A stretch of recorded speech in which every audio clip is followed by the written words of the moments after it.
المومنین، وہ مومنین سے اکڑتے نہیں ہوں گے، مومنین سے لڑتے نہیں ہوں گے، وہ مومنین سے تکبر نہیں کریں گے۔ کیسا قاعدہ ہے؟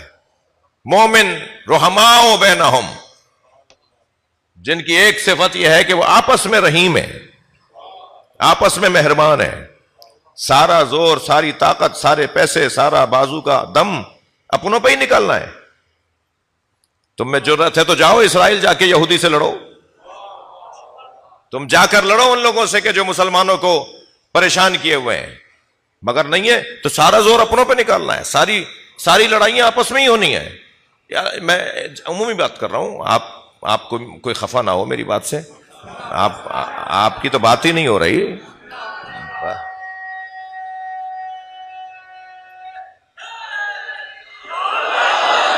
اذلۃ علی المومنین، مومنین کے سامنے خاکسار، یہ تیسری صفت۔ چوتھی صفت سنیں گے، اعزۃ علی الکافرین، مگر کافروں سے وہ اکڑ کر بات کرتے ہوں گے۔ جی یہ چوتھی صفت۔ پانچویں صفت سنیں، یجاہدون فی سبیل اللہ، مسلسل اللہ کی راہ میں جہاد کرنے والے، ہاتھ پر ہاتھ رکھ کر بیٹھنے والا علی والا نہیں ہوتا، مسلسل جد و جہد، مسلسل کوششیں، کچھ نہ کچھ کرتے رہنا، کچھ نہ کچھ خدمت کرتے رہنا۔ یجاہدون فی سبیل اللہ۔ اور پھر چھٹی صفت، لا یخافون لومۃ لائم۔ میں تو کہتا ہوں یہ جو چھٹی صفت ہے نا، اسے لیڈر حضرات قومیات کے لوگوں کو اور مخلص لوگوں کو جب دل آزاریوں کا سامنا ہوتا ہے تو انہیں فریم کروا کے اپنے گھروں میں لگانا چاہیے۔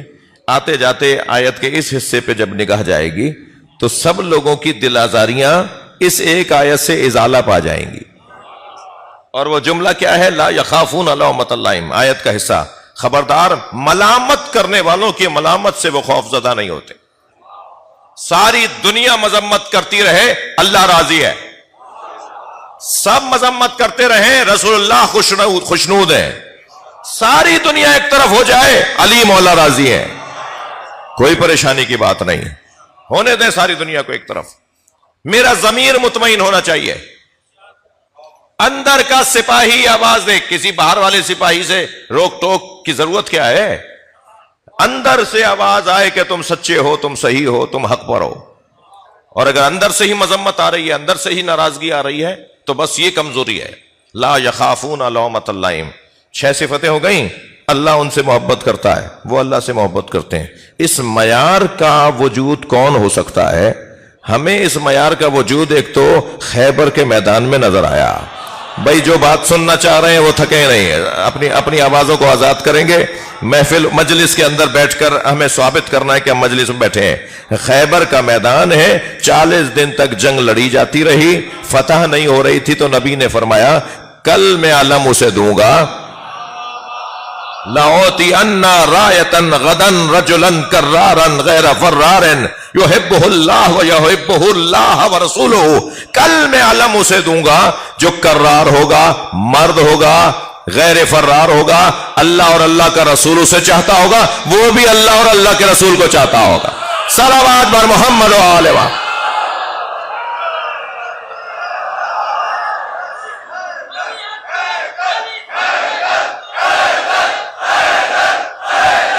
ماشاءاللہ ماشاءاللہ،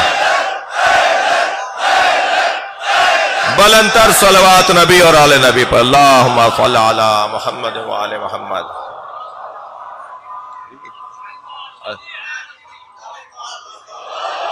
اللہ اور اللہ کا رسول جس سے محبت کرتا ہو۔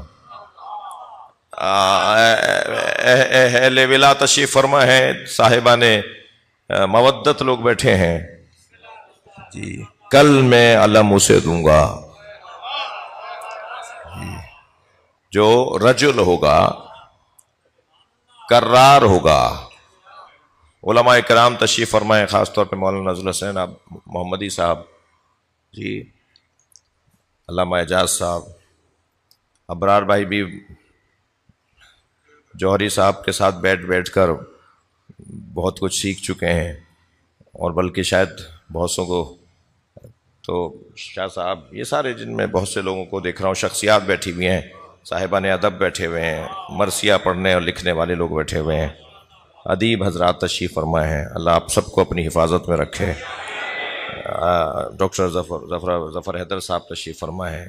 بڑی مجلس بڑی سنگین ہے، مجلس سنگین ہے.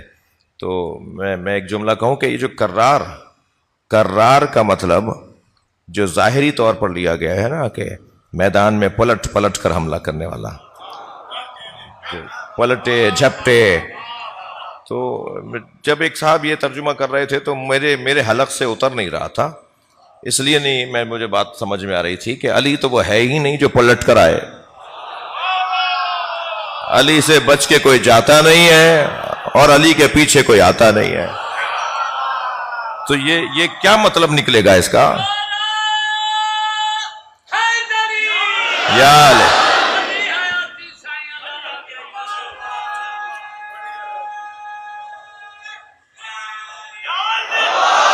اس لیے کہ مولا علی علیہ السلام سے جب کسی نے پوچھا مولا جب آپ میدان میں جاتے ہیں تو آپ پہلے کسے مارتے ہیں؟ بھائی میدان میں اتر کے آپ گھوڑے پہ بیٹھے ہوئے کو مارتے ہیں، جو اونٹ پر بیٹھ کے آیا ہو، جس نے زیادہ لوہا پہنا ہوا ہو، لمبے قد والے کو مارتے ہیں؟ کسے پہلے مارتے ہیں؟ مولا مسکرایا اور فرمایا سرداروں کو مارتا ہوں، مزدوروں کو نہیں مارتا.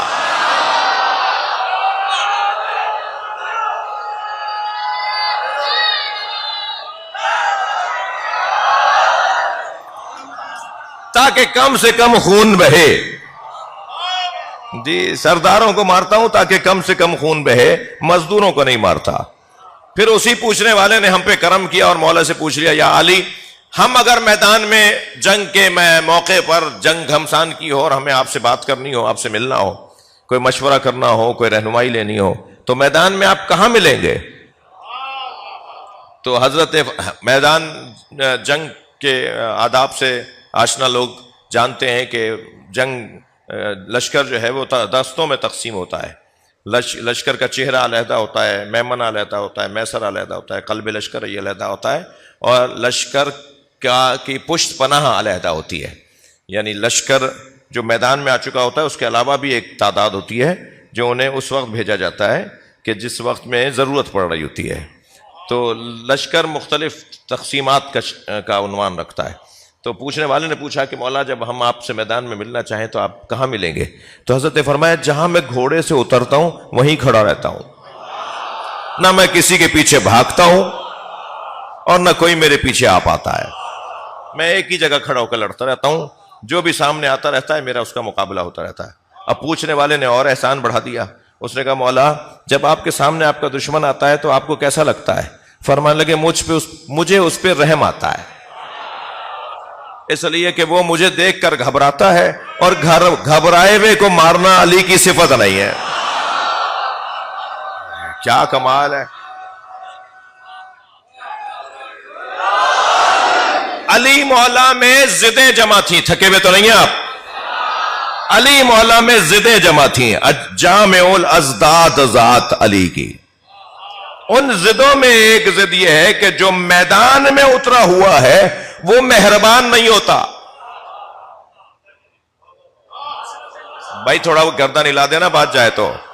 جو لڑنے گیا ہے، جو مارنے گیا ہے، جو سر اتارنے گیا ہے وہ مہربان نہیں ہوتا، اور جو سر اتارنے جاتا ہے وہ مہربان نہیں ہوتا، جو مہربان ہوتا ہے وہ سر اتارنے نہیں جاتا. رحمت للعالمین میدان میں اسی لیے تو نہیں جاتے تھے. سرکار کو اللہ نے کہا فقاتل المنافقین والمشرکین ولا تکلف علی نفسک ولا تکلف الا نفسک. خبردار اے میرے حبیب سنو، اللہ اپنے حبیب سے بات کر رہا ہے، اپنے نبی سے بات کر رہا ہے کہ قتل کریں، قاتل فعل امر، قتل کریں، ماریں مشرکوں اور منافقوں کو، اور یہ کام نہ کرے مگر آپ کا نفس کرے.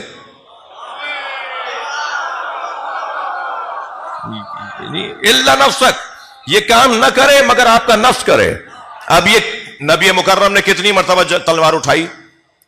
اسلامی تاریخ کے طالب علم بیٹھے ہوئے ہیں، سرکار نے کتنے لوگوں کو قتل کیا؟ اس لیے کہ رحمت للعالمین کے ہاتھ میں تلوار جچتی نہیں ہے. جو رحمت للعالمین ہوگا وہ ہاتھ میں تلوار نہیں لے گا. تو تبھی تو اللہ نے کہا تھا کہ لا تکلف الا نفسک، یہ کام نہ کرے مگر کرے تو آپ کا نفس کرے. تو وہ کون ہے جو نبی کا نفس ہے؟ وہ وہی ہے جو میدان مباہلہ میں انفسنا کے درجے پر گیا ہے. ہم اپنے نفس لاتے ہیں، تم اپنے نفس لاؤ. وہ وہی ہے، توجہ جملے کے اوپر قدر کیجیے گا، محسوس کیجیے گا. وہ وہی نفس مصطفیٰ ہے جو سویا تو نفس مصطفیٰ تھا، اٹھا تو نفس اللہ ہے. جو شب ہجرت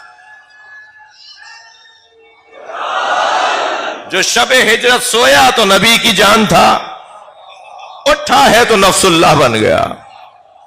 یہ امت علی کی برابری نہیں کر سکتی تو علی کے مولا محمد کی برابری کیسے کرے؟ مولا علی کی برابری جی، نبی ہم جیسے، تم علی جیسے تو ہو کے دکھاؤ. تم مولا علی کے بیٹے حسین کی طرح تو ہو کے دکھاؤ. پھر بات کرنا کہ نبی جیسے ہو، پھر بات کرنا کہ نبی تم جیسے ہیں. جی خبردار. اب یہاں مولا جب میدان میں اتر رہے ہیں تو کیا تلوار لے کر اتر رہے ہیں، اور تلوار لے کر اتر رہے ہیں تو ایک عجیب انداز ہے. علی نے فرما دیا کہ مجبور پر ہاتھ اٹھانا کریم کی علامت نہیں ہے. تو جو میدان چھوڑ کر بھاگ رہا ہوتا تھا وہ مجبور ہوتا تھا، اور بھاگتے ہوئے علی تلوار اٹھاتے نہیں تھے. جانے دو اسے، جانے دو، یہ میدان چھوڑ کے جا رہا ہے. یہ چھوڑ کے جانا ہی تو ہار ماننا ہے، اور جو ہار ماننا ہے اس سے لڑائی کیسی ہے؟ ہار مان لی، ختم ہو گئی بات. اور جس ذات کے اندر ضدیں جمع ہو، مہربان ہے تو جنگجو نہیں ہے، جنگجو ہے تو مہربان نہیں ہے. ایسا ہی ہے. اب میدان میں اترے میں میرے مولا سامنے والے کا جواب دیا، اس کی تلوار ٹوٹ گئی. تلوار جو ٹوٹی تو نہتے پہ علی ہاتھ نہیں اٹھاتے. علی مولا نے اپنی تلوار نیام میں رکھ لی، اپنے گھوڑے کو دلدل کو موڑ کے جانے لگے کہ ایک مرتبہ اسی کی آواز آئی، حبلی سیفک یا علی، یا علی اپنی تلوار مجھے دے دیں. علی مولا نے ایک لمحہ نہیں لگایا، اپنا گھوڑا موڑا، تلوار نکال کے اس کی طرف پھینک دی. فضا میں اڑتی ہوئی تلوار آ رہی تھی، اس نے جھپٹی پکڑی اور تلوار لے کے مولا کی طرف آیا. اب جیسے جیسے علی کے قریب تلوار لے کر آ رہا تھا، ایسے ایسے علی مولا کے چہرے کا اطمینان اسے مار رہا تھا. بھائی تھوڑی گردن ہلا دو، بات جا رہی ہے تو. ایسے چہرے مولا کے چہرے کا اطمینان اسے مار رہا تھا. قریب آ کے تلوار تان کے کہنے لگا، کوئی اپنے قاتل کو تلوار دیتا ہے؟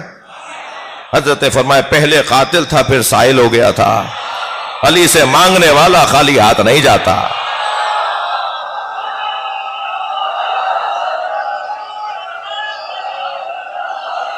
صلوات بر محمد و آل محمد.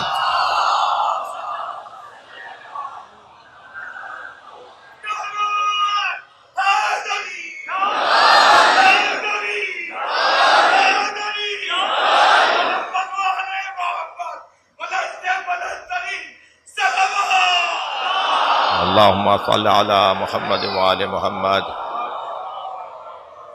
توجہ کر لیا آپ نے؟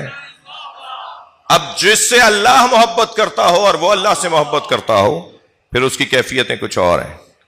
جن میں یہ 6 صفتیں پائی جائیں گی، جان لو تمہارا ولی اللہ ہے، تمہارا ولی اللہ کا رسول ہے، اور تمہارا ولی وہ ہے جس میں یہ 3 صفتیں پائی جائیں گی.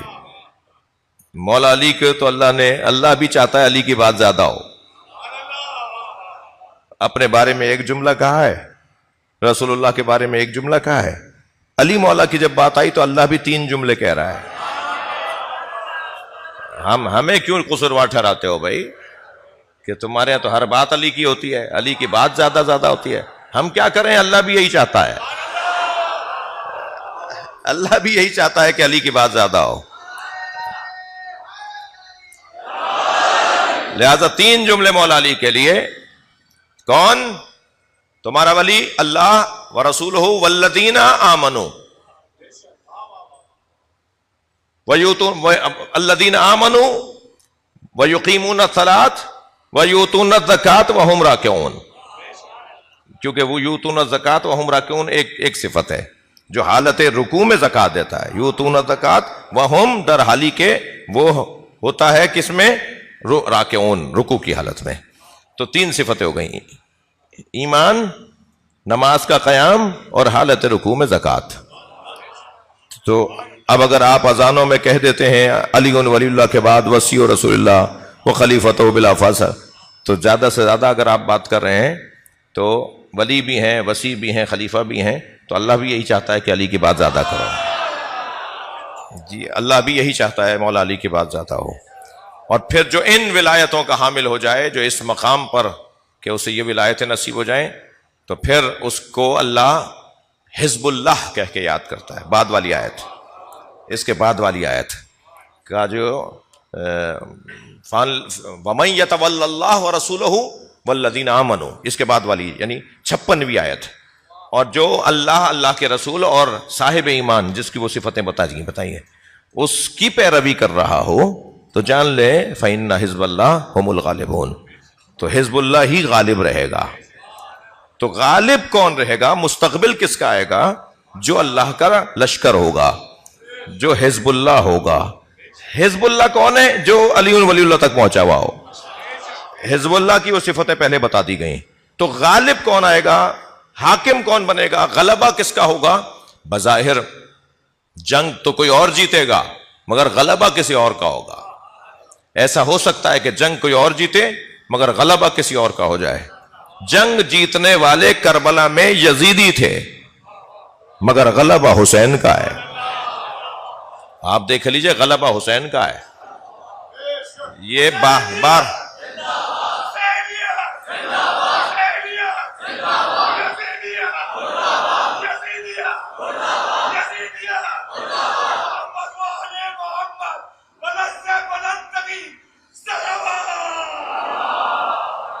میں لفظوں کو بدل کے اگر یوں کہہ دوں کہ جنگ جیتنے کا مفہوم حسین نے بدل دیا. اب سے پہلے تلواروں والے جیتتے تھے، اب خون والا جیتے گا. اب سے پہلے مارنے والے جیتتے تھے، اب شہید ہونے والا جیتے گا. جی مفہوم فتح و نصرت کا، فتح و شکست کا مولا حسین نے تبدیل کر کے رکھ دیا. اب قیامت تک نظریے کی جیت کو جیت کہا جائے گا. توجہ ہے برات کی ہے.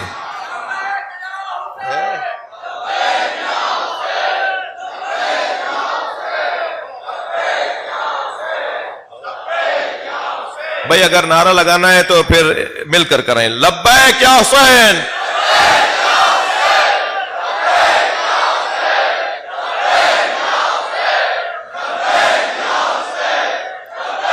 بلند تر صلوات محمد و آل محمد پر. بتائیے کربلا میں کون جیتا؟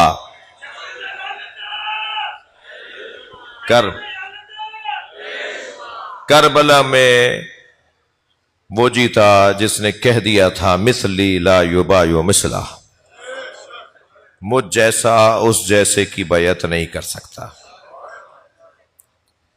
یزید سے حسین ایسے جیتے کہ خود یزید کا بیٹا اپنے باپ پر لعنت کر کے اترا. جی ایسے جیتے امام حسین. ادھر خود یزید کا بیٹا معاویہ جس کو ہم کہیں گے رحمت اللہ علیہ، اس لیے کہ اس نے اپنے باپ کی جگہ پر بیٹھ کر ایک خطبہ دیا اور خطبہ دے کر ممبر سے اتر آیا یہ کہہ کر کہ میں اس جگہ نہیں بیٹھوں گا، اتنی دیر بھی اس لیے بیٹھا ہوں تاکہ میں اپنے باپ کا کارستانی بتاؤں، اپنے باپ کا جرم بتاؤں. بہت سے بچوں کو شاید یہ بات نہیں ہو، دہرانے کی ضرورت ہے بار بار. دادا کے نام پہ پوتے کا نام تھا یزید کا بیٹا معاویہ. وہ خطبہ دیتا ہے اور اپنے باپ کے جرم کا اعلان کرتا ہے کہ میرے باپ نے مارا ہے. آج 1400 سال کے بعد یزید کے کچھ بچے پیدا ہوئے ہیں جو کہتے ہیں کہ یزید نے کچھ نہیں کیا تھا، اور یزید کا اپنا بچہ کہہ رہا تھا جی کہ میرے باپ کے ہاتھوں پر اہل بیت کا خون ہے، میں اس کرسی پر نہیں بیٹھوں گا جہاں میرا باپ بیٹھا تھا اور تشت میں حسین کا سر تھا. اجرکم اللہ. سنی شیعہ نے لکھا ہے، یہ جو معاویہ ابن یزید کا خطبہ ہے وہ سنی شیعہ نے لکھا ہے. پھر خود یزید نے اقرار کیا. جی وکیلوں کی اور گواہوں کی ضرورت تو وہاں ہوتی ہے کہ جہاں مجرم اقرار نہ کرے. جی وکیل آ کر کہہ رہے ہیں نہیں اس نے نہیں کیا تھا، وہ خود کہہ رہا ہے میں نے کیا ہے. وہ خود کہہ رہا ہے لعبت بنو ہاشم بالملک فلا جاء خبر ولا وحی نزل لیت اشیاخی ببدر. کاش میرے بدر کے ماموں چاچا دادا ہوتے، دادا کا بھائی ہوتا. کاش میرے دادا کا بھائی اور میرا ماموں ہوتا. جی تو وہ دیکھتے کہ میں نے حسین سے اپنے بڑوں کا بدلہ لے لیا. وہ کہہ رہا ہے کرسی پر بیٹھ کر کے کوئی وحی نہیں، کوئی قرآن نہیں، کوئی فرشتہ نہیں، کوئی قرآن نہیں ہے، کوئی اللہ نہیں ہے. یہ بنی ہاشم نے ایک اعلان کیا اور ایک حکومت بنانے کا رستہ نکالا، اور آج میں نے ان کے خاندان کو مار دیا. اور آج 1400 سال کے بعد بڑے بڑے مفتیوں کو بھی یہ نہیں پتا. وہ بھی پھر آ کر کہتے ہیں کہ مجھ پر ثابت نہیں ہے. جس نے یزید کے پیچھے جا کر کھڑے ہونے کی بات کی ہے نا، تو لعنت اس سے پہلے ان پہ گئی ہے. لعنت سے مراد یہ والی بے شمار نہیں ہے، یہ تو آپ نے محبت کا اظہار کر دیا. لعنت کا مطلب ہے برکتوں کا اٹھنا. لعنت یہ جو ابھی آپ نے کہا یہ تو سوری دکھانے والی اور سننے والی لعنت ہے. کچھ اثرات بھی ہیں لعنت کے، کچھ نتیجہ بھی ہے لعنت کا. ایسے ہی صلوات کا بھی کوئی نتیجہ ہے. جس کی زندگی میں برکت نہ ہو اس کی زندگی میں لعنت ہے. برکت ہی اڑ جاتی ہے جو بھی اس گھرانے کی حمایت میں کھڑا ہو جاتا ہے. یعنی یزید اور یزید کے گھرانے کی حمایت میں، اہل بیت کے دشمنوں کی حمایت میں کھڑے ہونے والی کی زندگی سے برکت اٹھ جاتی ہے. اور اہل بیت جو تنہا کر کے مارے گئے، اہل بیت جنہیں پیاسا کر کے مارا گیا، اہل بیت جنہیں گھیر کر مارا گیا، اہل بیت کہ جنہیں مارنے کے بعد ان کے سروں کو دیار بدار لے جایا گیا، اہل بیت جنہیں مارنے کے بعد ان کے گھر کی بچیوں کو اسیر بنایا گیا. جو بھی آج اہل بیت کا نام لیتا ہے ان کی وجہ سے زندگی میں برکت آ جاتی ہے. میرے بھائی ابھی علامہ اعجاز صاحب بھی، سہیل شاہ صاحب بھی یہ باہر سے پڑھ کر آ رہے ہیں. ذاکرین یہاں آئے ہوئے تھے، اب کہیں اور گئے ہیں، کہیں اور گئے ہوئے تھے، واپس آ رہے ہیں. ہم دنیا میں اتنی عزت، اتنا احترام، یعنی لوگ ہمارے اوپر قربان ہوئے چلے جا رہے ہیں، اپنی ساری نعمتیں ہمارے حوالے کر رہے ہیں. ہماری آمد مولا حسین نے فرمایا تھا 1400 سال پہلے، راہوں سے رستوں سے ایسے ہوتی ہے. امام حسین نے فرمایا تمہاری آمد، تمہارا آنا جانا ایسا ہے جیسے بادشاہوں کا آنا جانا ہوتا ہے. لوگ اپنی نعمتیں تمہارے حوالے کر دیتے ہیں. یہ صرف ہماری وجہ سے ہے. یہ تم سے جو پیار ہے، تو جو بھی اہل بیت کے ساتھ جا کے کھڑا ہو گیا اس کی زندگیوں میں برکت آ گئی، اور جو بھی اہل بیت کے دشمنوں کے ساتھ جا کے کھڑا ہوا اس کی زندگی میں لعنت، یعنی چین، سکون، برکت ہی ختم ہو گئی. اتنا بڑا مجمع، بہت سے لوگوں کو زمین پر اتنی دیر بیٹھنے کی عادت نہیں ہے. بہت سارے لوگوں کی عادت ہے کہ وہ نرم جگہ پہ بیٹھتے ہیں، مگر اتنی دیر سے آپ بیٹھے ہوئے ہیں، آپ کو کوئی تکلیف نہیں ہو رہی نا. یہ تو میں نے کہہ دیا تو شاید آپ کو احساس بھی ہو گیا، ورنہ بہت سے لوگ تو باہر اور زیادہ، آپ تو پھر بھی کارپیٹ پہ بیٹھے ہیں، بہت سے لوگ شاید باہر اس سے اچھا نہیں ہوگا. جی تکلیف میں بیٹھے ہیں نا، مگر ضمیر مطمئن ہے. اور ہم سب ایک بیوی کو شکل دکھانے آئے ہیں، وہ ہے حسین کی ماں زہرا. اجرکم اللہ، اجرکم اللہ. اللہ آپ کو کسی غم میں نہ رلائے سوائے غم اہل بیت میں رونے رلانے میں قرار دے. آج کی اس مجلس میں تو ویسے ہی ہماری حاضری کچھ اور ہونی چاہیے. جی ہمارے کسی بڑے کا انتقال ہو جائے تو اس کا سوئم بڑے شان سے ہوتا ہے. ہمارے ابھی عزیز کا، ہمارے محترم خدمت گزار بھائی کا بھی انتقال ہوا. ٹیٹو بھائی کا نام کیا ہے؟ نام کیا ہے ان کا؟ مسرور بھائی کا جنازہ ہے کل نماز ظہرین کے بعد. بہت خدمت گزار آدمی، کار خیر انجام دینے والا. جی ہمارے کسی عزیز کا انتقال، کسی ملنے والے کا انتقال ہو جائے تو سویم میں بن بلائے آتے ہیں.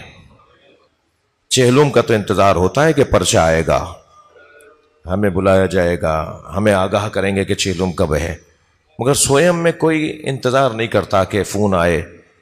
سویم میں بن بلائے آ جایا جاتا ہے. آج حسین کا سویم ہے، اجرکم اللہ. آج علی اکبر کا سویم ہے، آج حضرت عباس کا سویم ہے. جو جہاں بیٹھا ہے اپنی آواز کو آزاد کرے گا، تکلف کر کے نہیں روئیں گے. اللہ آپ کو کوئی غم نہ دے سوائے غم اہل بیت میں رونے رلانے والوں میں قرار دے.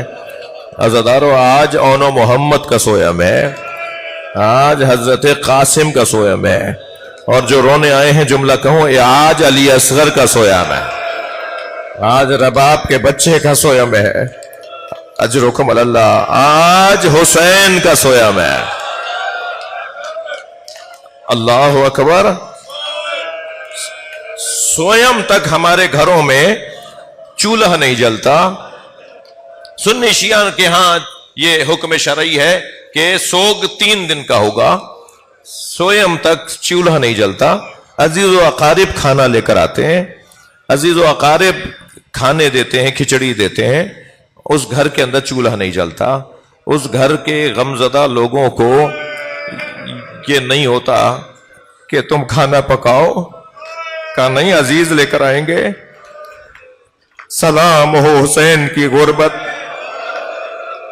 حسین کے سویم تک کوئی پانی پلانے والا نہیں تھا. ہاں، امام حسین کے سویم تک حسین کے بچوں کو تعزیانے مارے گئے. اجرکم اللہ، اجرکم اللہ. امام حسین کے سویم کے دن کیا ہو رہا ہے؟ جناب زینب کو کوفے کے بازار میں داخل کیا جا رہا ہے. اجرکم اللہ، اجرکم اللہ. جو جہاں بیٹھا ہے اپنی آواز آزاد کرے گا. تیسرا دن تھا، بچے بھوک اور پیاس سے چہرے ان کے کملا گئے تھے. ایک چھوٹے بچے نے دوسرے بچے سے کہا مجھے بھوک لگ رہی ہے. چھت پہ کھڑی ہوئی ایک خاتون نے سن لیا کہ یہ جو اسیروں کا قافلہ جا رہا ہے ان میں جو بچے ہیں وہ بھوکے ہیں. تو اپنی کنیز کو کہا کہ جاؤ صدقے کی کھجوریں لے جاؤ اور نیت کر لو کہ تمہارا مالک میرا شوہر سفر پر گیا ہوا ہے، وہ ساتھ خیریت سے لوٹ آئے، اس کا صدقہ جا کے دے دو.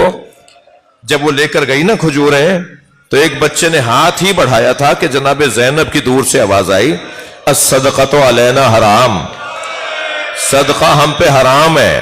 اس بچے نے کھجور کو ہاتھ نہیں لگایا، مگر وہ خاتون جو سن رہی تھی، جو کھڑی دیکھ رہی تھی، وہ نیچے اتر کر آئی اور جناب زینب کے پاس آ کر کہنے لگی، بی بی صدقہ تو اہل بیت پہ حرام ہے. اجرکم اللہ، اجرکم اللہ. اللہ آپ کو کسی غم میں نہ رلائے. بی بی صدقہ تو اہل بیت پہ حرام ہے. آپ کون ہیں جو کہہ رہی ہیں کہ صدقہ ہم پر حرام ہے؟ ایسے میں اگر کوئی جاننے والا مل جائے، غربت میں اگر کوئی جاننے والا مل جائے نا، تو دل کرتا ہے اسے لپٹ کے روئے. جب کوئی پریشانی ہو اور کوئی آشنا مل جائے تو دل کرتا ہے اسے لپٹ کے رویا جائے. جیسے ہی اس نے کہا نا صدقہ تو اہل بیت پہ حرام ہے، تو جناب زینب کی آواز آئی، تو اہل بیت کو پہچانتی ہے؟ کہنے لگی اہل بیت کے فرد فرید کو حسین کہتے ہیں. میری بیوی نے فرمایا حسین کی بہن کو جانتی ہے؟ تو 2 قدم آ کے کہنے لگی بازار نہ ہوتا تو نام بتاتی. اجرکم اللہ، اجرکم اللہ. اللہ آپ کو کوئی غم نہ دے. میں نے حسین کی بہن سے قرآن پڑھا ہے، میں نے حسین کی بہن سے تفسیر قرآن پڑھی ہے. بس یہ جملہ کہا، جناب زینب کی آواز آئی، ام حبیبہ پہچان، یہ تیرے سامنے زینب کھڑی ہے. ہاتھ پیر کانپنے لگے، مولا حسین کہاں ہے؟ کہ وہ جو نیزے کی علی پر سر ہے وہ حسین کا ہے، وہ علی اکبر ہے، وہ قاسم ہے. اجرکم اللہ. بہت گریا ہو گیا، مجلس ہو گئی، مگر آپ ایک منزل اور میرے ساتھ آگے آ جائیے. یوں تو مجلس مکمل ہو گئی، گریا اس سے زیادہ مولا قبول فرمائے آپ سے. آپ کا یہ رونا، آپ کی آوازیں، آپ کی آنکھوں میں آنسو، یہ بڑا کام آئیں گے قبر کے اندر. یہ قبر میں بڑا کام آئیں گے. اجرکم اللہ.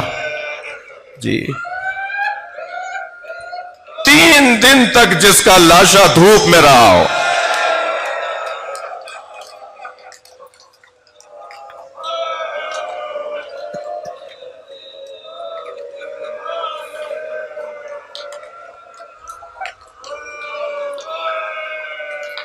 بنی اسد کے لوگ تیار ہوئے کہ حسین کا لاشا دفنا دیا جائے.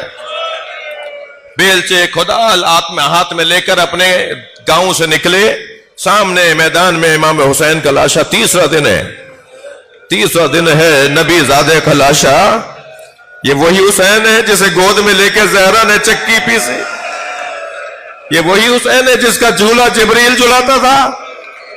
تو 3 دن سے بغیر کفن کے، بغیر دفن کے بنی اسد چلے ہیں کہ امام حسین کو دفنائیں، کہ سامنے سے گھوڑ سوار آتا دیکھا تو یہ سمجھے کہ کوئی حکومت کا کارندہ ہے.